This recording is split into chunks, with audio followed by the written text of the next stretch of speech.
बिस्मिल्लाहिर्रहमानिर्रहीम। अस्सलाम वालेकुम नादरीन, आप यूट्यूब चैनल देख रहे हैं। मैं इमरान खान हूँ।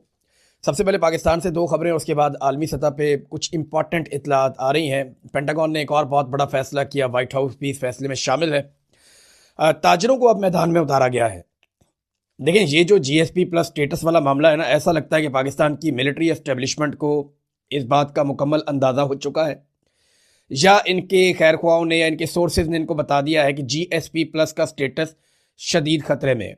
ये खबर मैं आपको पहले भी दे चुका हूँ और बार बार दे चुका हूँ।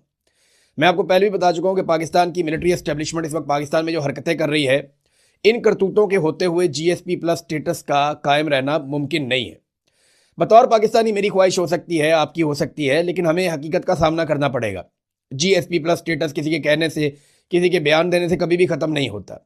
ये ख़त्म होता है वो हरकतें करने से जो आपने गारंटी दी होती है कि आप नहीं करेंगे, यानी इंसानी हकूक़ की पामालियाँ, ख़वातीन के हकूक़, अक़लियतों के हकूक़, अदलिया की आज़ादी, मीडिया की आज़ादी और मिलिट्री कोर्ट्स के अंदर सज़ाएँ सिविलियंस की। ये सारी चीज़ें वो हैं जो आपके जीएसपी प्लस स्टेटस को छीनने के लिए काफ़ी हैं।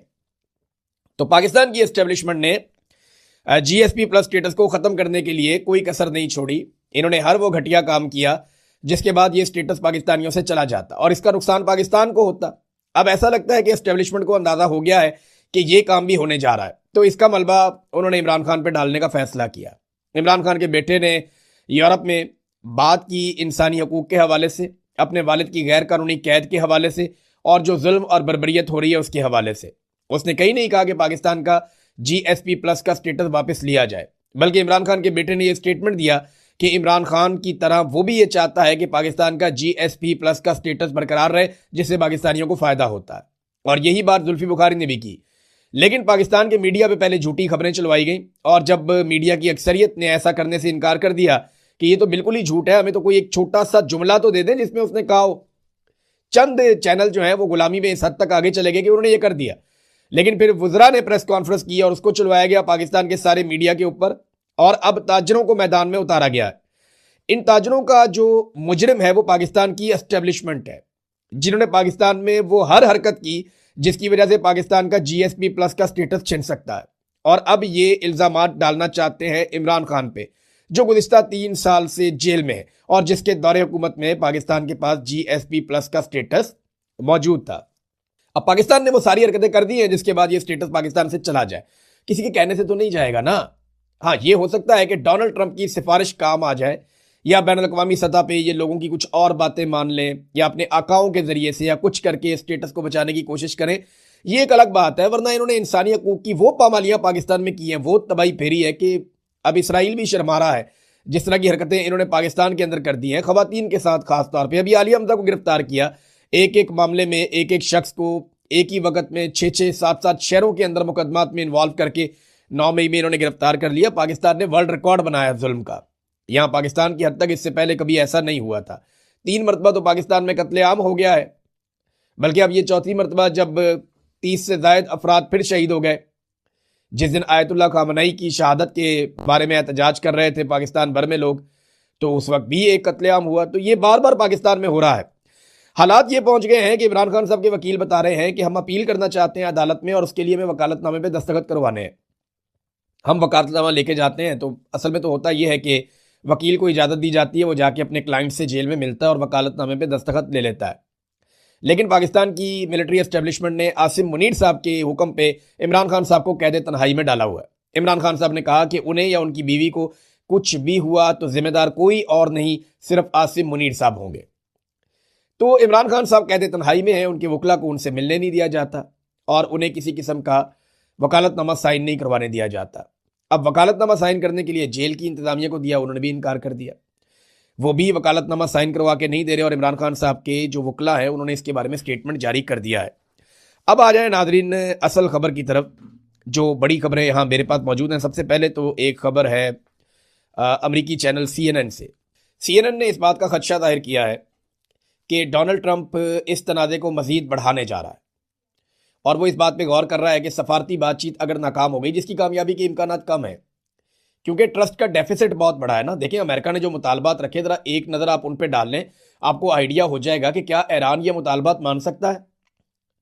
मुतालबा नंबर 1 ये है कि ईरान अपना एटमी प्रोग्राम मुकम्मल तौर पे रोक दे और यूरेनियम की अफजूदगी बंद कर दे, नंबर 2 मुतालबा। नंबर 3, तमाम न्यूक्लियर फैसिलिटीज़ जो है वो उसकी इंस्पेक्शन जो है वो इंटरनेशनली करवाई जाए। नंबर 4, जो बैलिस्टिक मिसाइल प्रोग्राम है उसको भी ख़त्म कर दे। नंबर 5, जो अमरीकी वहाँ पे गिरफ्तार हुए हैं उनको भी फ़ौरन रिहा कर दे। नंबर 6, मशरिक़ वस्ता में जो अलग अलग ग्रुप्स हैं उनको सपोर्ट करना मुकम्मल तौर पे बंद कर दे। नंबर 7, उसके अंदर हिजबुल्लाह का बताया गया है। नंबर 8, उसमें हमास का बताया गया है कि उनके साथ कोई ताल्लुक ना रखे, उनकी हमायत ना करे। नंबर 9, इराक में मुदाखलत ना करे, ये भी उन्होंने एक रख दिया है शर्त। नंबर 10, शाम से जो है मुदाखलत बंद कर दे। नंबर 11, यमन में जो हौसी हैं उनकी हमायत बंद कर दे। नंबर 12, तालिबान के साथ कोई ताल्लुक ना रखे। नंबर 13, इसराइल को जो है वो मुखालफत करना इसराइल की बंद कर दे। नंबर 14, अच्छा ये मैं जो आपको बता रहा हूँ ये मुबैना तौर पे है, एग्जैक्टली तो वो दस्तावेज किसी के पास नहीं। उन्होंने ये भी कहा कि यूरेनियम जो है ये हमारे हवाले कर दे। जो 460 किलो एक यूरेनियम ईरान के पास है जिसको 60% तक अफजूदा किया गया है, वो यूरेनियम भी कहा गया कि इसकी जो एनरिचमेंट के बाद जो आपके पास है वो भी हमारे हवाले कर दे। फिर जनाब गल्फ ममालिक के खिलाफ कोई एग्रेशन ना हो, और फिर ये कहा गया कि साइबर अटैक और दहशतगर्दी की सरगर्मियां बंद करें। ईरान से ये हद तक आमेज किस्म का रवैया है, इनमें बेशुमार चीज़ें जो ईरान नहीं करता, और बेशुमार चीज़ें ऐसी हैं जो उनके ईमान का हिस्सा है, उनकी पॉलिसी है।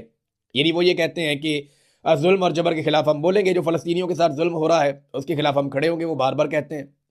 वो ये कहते हैं कि लबनान के अंदर जो जुल्म हो रहा है उसके खिलाफ भी हम बोलेंगे। शाम के अंदर भी उनकी मुदाखलत रहती है, और सामने यमन, क्योंकि ईरान का बिल्कुल सामने एक कंट्री है और यमन को पानी के रास्ते से सामने ईरान लगता है, और उस तरफ से अगर आप देखें तो इसके पीछे सऊदी अरब है। तो यमन के हवाले से ईरान की अपनी एक पॉलिसी है, जैसे अमेरिका की बहुत सारे ममालिक के हवाले से अपनी पॉलिसी होती है। तो वो अब अमेरिका चाहता है ईरान बिल्कुल अपनी सरहद के अंदर महदूद हो जाए और हर किस्म की दिफाई एक्टिविटी छोड़ दे, बिल्कुल एक बेजरर होम्योपैथिक किस्म का मुल्क बन जाए। ईरान ये मानता नहीं है। तो अगर ये मुज़ाकरात कामयाब नहीं होते, ईरान की भी अपनी शराइत मैं आपको बता चुका हूं, तो फिर डोनाल्ड ट्रंप एक बड़ी लड़ाई करने का इरादा रखते हैं, ये CNN ने कहा। अब ये जो फौजी मनसूबे हैं जो बनाए जा रहे हैं, इनमें जौहरी तनसीबात या तेल की तनसीबात जैसे अहम अहदाफ पे कब्जा किया जा सकता है, लेकिन उसके लिए ज़मीनी दस्ते भेजने का इम्कान है। इन कार्रवाइयों से भारी जानी नुकसान हो सकता है और जंग खत्म होने के बजाय मजीद तूल पकड़ सकती है। बहुत से अमरीकी हुकाम का ख्याल है कि मजीद जंग अगर बढ़ाई गई तो ज़मीनी फ़ौज भेजना नागुज़ीर हो जाएगा, हर हाल में भेजनी पड़ेगी। लेकिन इस खित्ते के अंदर एक बड़ा तनाज़ा भी भड़क सकता है, जिसमें तवानाई की तनसीबात और समुद्री रस्तों पर हमले भी शामिल हो सकते हैं। अच्छा, इसमें एक चीज़ आप और ज़हन में रखें कि अभी जो इतला आई है वो ये आई है कि वाइट हाउस और पेंटागन इस बात के ऊपर गौर कर रहे हैं कि मज़ीद 10,000 अमरीकी फ़ौजी खलीजी इलाकों में भेजे जाएँ, यानी खलीज के अंदर 10,000 मज़ीद अमरीकी फ़ौजी भेजे जाएँ। तो यहाँ से आप अंदाज़ा कर लेना कि अमेरिका के अज़ाइम क्या हो सकते हैं, और इसका फ़ैसला अगले हफ्ते किया जाएगा। यानी ये जो हफ्ता 10 दिन है, इस बीच में चीज़ें सामने आ जाएंगी कि मुज़ाकरात होते हैं या नहीं होते, ईरान बड़ी शराइत मानता है या नहीं मानता। अगर ईरान मान जाता है तो शायद कोई रास्ता निकल आए, लेकिन अगर नहीं मानता तो क्या होगा? फिर लड़ाई होगी, फिर अमेरिका को ज़मीन पे उतरना पड़ेगा। ईरान ने 10 लाख नए फौजी भर्ती कर लिए हैं रज़ाकार, वो उनको भी लड़ाई में उतारेगा। तो ये अमेरिका के लिए, इसराइल के लिए आसान नहीं होगा, जिनके फौजी पहले ही खलीजी ममालिक में होटलों में रह रहे हैं। यानी वर्क फ्रॉम होटल की एक हेडलाइन भी चली है यूरोपीय और अमरीकी अखबारात के अंदर। अब ईरान के पास, लेकिन अब आप ये पहले देख लें कि ईरान किसी जगह पे कमज़ोर पड़ा है या नहीं पड़ा। कुछ ऐसी चीज़ें जो ईरान के लिए लंबी लड़ाई के लिए ज़रूरी हैं, उन पे हम एक नज़र मार लेते हैं। नंबर 1, क्या ईरान के पास हथियार मौजूद हैं? बिल्कुल उनका दावा है मौजूद है, और वो चला भी रहे हैं। अभी उन्होंने 82-83 लहरें चला दी हैं इसकी, मिसाइलों की और ड्रोन्स की, इसराइल की जानिब, और लगातार चला रहे हैं। वो वीडियोज़ भी जारी कर रहे हैं। अभी एक वीडियो जारी की गई है जिसमें जो तर्जुमान है ईरानी फ़ौज के, इब्राहिम जुल्फ़िकारी, वो स्केट बोर्ड के ऊपर सेल्फी स्टिक पकड़ के, एक हाथ में अनार का जूस पकड़ के, तो वो जनाब बड़े खुशगवार मूड के अंदर वहाँ पे सड़क पे जा रहे हैं, और उनके पीछे मिसाइलों के बहुत बड़े बड़े ट्रक वो जा रहे हैं, और पीछे से एक मिसाइल फायर भी हो रहा है। और ये दावा किया जा रहा है कि ये आर्टिफिशियल इंटेलिजेंस की नहीं है, ये असली वीडियो है जो इब्राहिम जुल्फ़िकारी की जारी की गई है ईरान से, और बहुत सारे सोशल मीडिया के ऊपर ये वायरल हो रही है। तो हथियार तो उनके पास है और वो ये दावा बार बार करते हैं। नंबर 2, क्या ईरान को ज़रूरी चीज़ों की सप्लाई में कमी हो रही है? तो देखें, चाइना हो या रशिया हो या सेंट्रल एशिया हो, वो ईरान की मदद कर रहे हैं, बहुत सारी जगहों से उन्हें मदद मिल रही है, तो सप्लाई में कमी तो नहीं हो रही। क्या खुराक का कोई बहरान है ईरान के अंदर? अभी तक ऐसी कोई चीज़ रिपोर्ट नहीं हुई।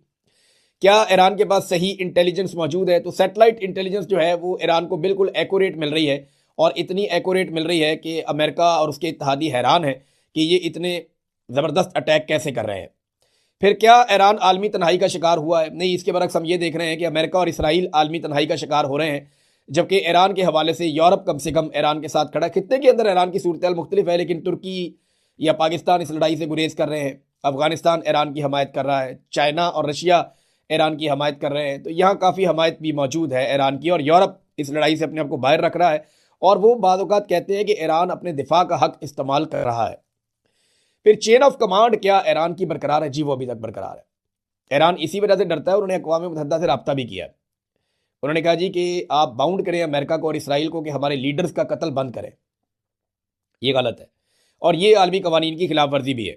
तो चेन ऑफ कमांड फिलहाल तो बरकरार है, अब आगे कुछ कहा नहीं जा सकता। क्या ईरान के अंदर कोई बगावत हो पाई या उसका कोई इम्कान है, कोई अंदर खलफशार पैदा हो जाए ईरान के अंदर? तो ऐसा भी दिखाई नहीं दे रहा। बच्चियों का जो कत्लेआम हुआ और खामनाई की जो शहादत हुई, और उसके बाद जो अली लारिजानी की जिस तरह शहादत हुई और जिस तरह के उनके बयानात सामने आए, उसके बाद भी तो ईरानी कौम इकट्ठी हो गई। वहाँ पे हुकूमत और कौम के बीच में अगर कोई दरार थी तो वो भी ख़त्म हो गई है। एक और चीज़, क्या जासूसी का नेटवर्क ईरान में उसी तरह काम कर रहा है जैसे पहले कर रहा था? तो जी, अब नहीं कर रहा। ईरान में जो जासूसी का नेटवर्क इसराइल का मुसाद का पहले मौजूद था, बहुत बड़ी तादाद में उन्होंने जासूस पकड़ के जेलों में डाल दिए, मार दिए। तो इस वजह से अब वो नेटवर्क उस तरह से काम नहीं कर रहा। लिहाजा ईरान इस लड़ाई को ऐसा दिखाई देता है कि लड़ सकता है। अमेरिका ने जो टाइम गेन किया, हो सकता है इस बीच में वो एक वॉर स्ट्रेटेजी बनाए, क्योंकि जो खलीजी ममालिक है वहाँ पे बहुत बड़ी जंगी तैयारियाँ हो रही हैं, ज़ोरों शोर से हो रही हैं। ईरान बार बार इसके बारे में बता चुका है, कोई फॉल्स फ्लैग ऑपरेशन किया जाएगा, ईरान ये भी कह चुका है। और इस हवाले से उसने कहा ये पाकिस्तान भी हो सकता है, ये सऊदी अरब भी हो सकता है, ये हरमैन शरीफैन के इलाके हो सकते हैं, और एक उन्होंने कहा जी मस्जिद अक्सा भी हो सकती है जहाँ पे इस किस्म का कोई अटैक किया जाए। कुवैत की बंदरगाह अल कबीर जो इराक के बिल्कुल करीब है, वहाँ पे बड़ी खौफनाक आग भड़क उठी है एक धमाके के नतीजे में। खित्ते में लगातार नुकसान हो रहा है। यूएई और सऊदी अरब ये कभी नहीं चाहेंगे कि आबनाए हुर्मस के ऊपर ईरान का कंट्रोल हो जाए। देखे ना, ये इलाका हमेशा से खुला था। सऊदी अरब के, कतर के, यूएई के, कुवैत के, इराक के तमाम जितने भी ममालिक हैं, बहरीन के, इनके बहरी जहाज़ों के लिए हमेशा से ये इलाका खुला था। पूरी दुनिया यहाँ से तिजारत करती थी, लेकिन ईरान ने इस इलाके को बंद कर दिया। और अब वो ये कहते हैं कि हम इस इलाके का खराज वसूल करेंगे या इसके ऊपर से हम टोल टैक्स वसूल करेंगे। सऊदी अरब और यूएई कभी भी ये नहीं चाहेंगे, बाकी ममालिक भी ये नहीं चाहेंगे। उन्हें ये इलाका बिल्कुल मुफ्त मिलना चाहिए जैसे माजी में मिलता था। तो इत्तेहादियों को मिला क्या? अमेरिका और उसके इत्तेहादी अगर इस जंग के खात्मे के बाद भी इस बात पे मजबूर रहते हैं कि यहाँ से जहाज़ गुजारने का पैसा ईरान को दिया जाए, जो जंग से पहले नहीं दिया जाता था, तो जंग का जो फातेह है वो तो फिर ईरान हो जाएगा, फ़ायदा तो ईरान को होगा। देखिए ना, अब तक की इत्तला के मुताबिक अगर पूरी दुनिया में इस जंग का किसी ने मुनाफा कमाया है तो वो रूस है। रूस तो अरबों डॉलर कमा रहा है तेल बेच के, जो उसका सस्ता नहीं बिकता था वो उसका महंगा बिकता है अब, और पूरी दुनिया ले भी रही है। रशिया अपनी सप्लाई कर रहा है, और दुनिया को इजाज़त भी दी गई है कि जनाब आप यहाँ से ख़रीदें। और अमेरिका का नुकसान हो रहा है लगातार। जो टॉमहाक मिसाइल्स हैं अमेरिका के, वही उन्होंने सिर्फ 850 मिसाइल दागे हैं ईरान के ऊपर। ये एक मिसाइल की जो कीमत है ये लगभग $2 मिलियन से शुरू हो जाती है और $4 मिलियन से ऊपर तक जाती है। तो आप एवरेज अगर $3 मिलियन भी लगाएं, यानी $30 लाख का अगर एक मिसाइल है, तो 850 सिर्फ और सिर्फ टॉमहाक मिसाइल अमेरिका ने गिराए हैं वहाँ पे ईरान के अंदर। इसके अलावा उनके 16-17 एयरक्राफ्ट जो हैं जंगी तैयारे, वो तबाह हो गए हैं। उनका बहुत सारा इंफ्रास्ट्रक्चर तबाह हो गया है, उनके फौजी भी मारे गए हैं, उनके बहरी जहाज़ भी तबाह हुए हैं। एक बहरी जहाज़ लंगरअंदाज है यूनान में, उसके अंदर जो अमला काम कर रहा था, वो 200 बंदे अस्पतालों में दाखिल हैं। तो अमेरिका के लिए भी इतना आसान नहीं है, उनके लिए भी ये लड़ाई बहुत मुश्किल रही है। और ऐसा लगता है कि डोनाल्ड ट्रंप इस लड़ाई को अब ख़त्म करने की पोजीशन में नहीं है। अगर तो सुलह हो जाती है तो फिर तो बड़ी अच्छी बात है, लेकिन अगर सुलह नहीं होती तो ये लड़ाई बढ़ेगी, और इस लड़ाई के बढ़ने से दुनिया की हालत क्या होगी? ज़रा ये एक तस्वीर आप देखिए। ये नाजरीन तस्वीर द इकोनॉमिस्ट के फ्रंट पेज पे लगी हुई है, ये तस्वीर आप देखें।